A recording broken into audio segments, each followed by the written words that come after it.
Hello mga kalobs! Kumusta po kayo? Masarap na pananghalian po pala ang niluto ni Mama. Pritong tangi po pala ito mga kalobs na lalagyan po ni Mama ng kamatis at maraming sibuyas. Marami naman daw po kaming stock na sibuyas kaya dadamihan daw po ito ni Mama ng sibuyas para daw po mas masarap. Yung pinagprituhan nga po ni Mama ng tangi ay dun niya nga lang din po niluto yung mga kamatis. At nung luto na nga din po itong kamatis mga kalobs ay nilagay na rin po ni Mama yung tangi. 2 pirasong tangi nga lang po ito pong binili ni Papa.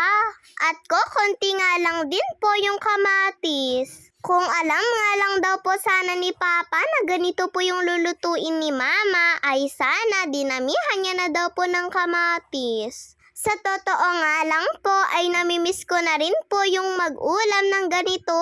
Masaya nga lang din po ako dahil ganito po yung naisip ni Mama na lutuin. Pagkaluto nga po dito ni Mama mga kalobs, sabi ko sa kanya ay kumain na nga po kami kaagad. Tinulungan na nga din po ni Papa si Mama sa paghahanda ng plato, kutsara at tinidor. Si Papa na nga din po ang nagsandok ng mga kanin namin sa plato. Siya na nga lang din po ang naglagay ng kanin sa mga plato namin mga kalobs. Day off po kasi ni Papa ngayong araw. Kaya medyo naasikaso niya nga po kami mga kalobs. Nilabas na rin po pala ni Mama yung paborito po nilang kimchi. Siyempre, hindi nga po ito mawawala sa hapagkainan. At napatimpla pa nga po si Mama ng kape niya At nung nasandokan na nga po kaming lahat ni Papa ay nagsandok na nga din po siya ng para sa kanya. Hay, maski nga daw po sila Kuya at Papa ay namiss din daw po nila yung ganitong ulam. Kaya lang hindi pa nga po kami tapos kumain. Sabi nga po ni Kuya ay siguradong bitin daw po ito sa amin. Di nga daw po bale sa susunod ay dadamihan na lang daw po ni Papa ang pagbili. Smoke fish naman nga daw po sa susunod yung ganitong lulutuin ni Mama. 2 pirasong pritong tangi nga lang po yung naprito ni Mama. Tapos yung isa po ay pinaghati niya po ito sa 2. At isa-isa nga po namin itong 4 mga kalobs. Pwede nga din po yung mga ganitong luto sa tuyo mga kalobs. Lalo na nga po yung tuyo ay medyo malalaki din.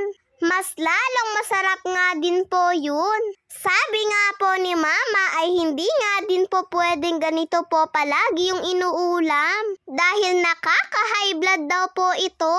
Kasi nga daw po sa ganitong kasarap na ulam mga kalabs ay hindi mo nga daw po maiiwasan na kumuha ng kanin.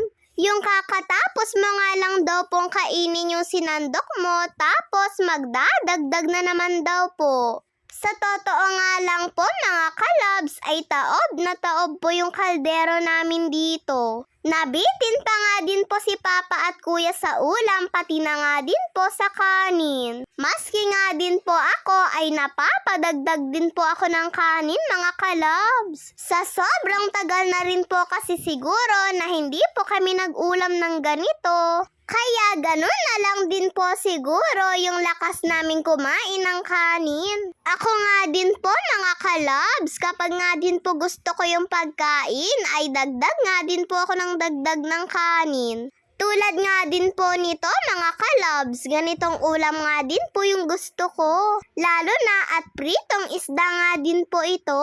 Tignan niyo naman po at napadagdag pa nga po ako ng kanin. Grabe nga po yung busog ko mga kalabs. Kaninang hapon po pala mga kalabs ay nagbigay po si Tita ng merienda naming pancake. Hindi po kasi siya pumasok kaya napaluto nga po siya ng merienda. Ako naman nga po mga kalabs ay parang may iba po akong gustong kainin. Kaya eto nga, napapunta po ako sa tindahan para po bumili. Nandito nga din po si Nanang kaya magmamano nga po muna tayo sa kanya. Pasensya na nga din po kayo sa likot ng video dahil si kuya nga po ang nagvi-video ngayon. Bibili po kasi ako ng wow ulam mga kalabs. Opo, gusto ko po kasing kumain ng kanin. Bigla po kasi akong nakaramdam ng gutom mga kalabs. Kaya sabi ko kay mama ay bibili po ako ng wow ulam dahil eto na nga lang po yung merienda ko. Ayaw ko rin po kasi ngayon ng pancake mga kalabs. Mabuti na lang po talaga mga kalabs at may natira pa pong kanin sila nanay. Humingi nga lang po ako ng kanin nila. Ewan ko po ba mga kalabs at nasasanay na nga lang din po akong magmerienda ng kanin. Yung pancake nga po mga kalabs ay sila papa, mama at kuya na nga lang po ang nagmerienda nun. At eto nga pong pinsan ko mga kalabs ay sinundo na nga po siya ng mama niya dito. Uuwi nga daw po kasi muna sila sa Solana dahil day off naman daw po ng tita ko bukas. At ipapasyal naman daw po muna niya si baby sa mga lolo at lola niya doon. 2 araw nga po doon si baby mga kalabs. Sana po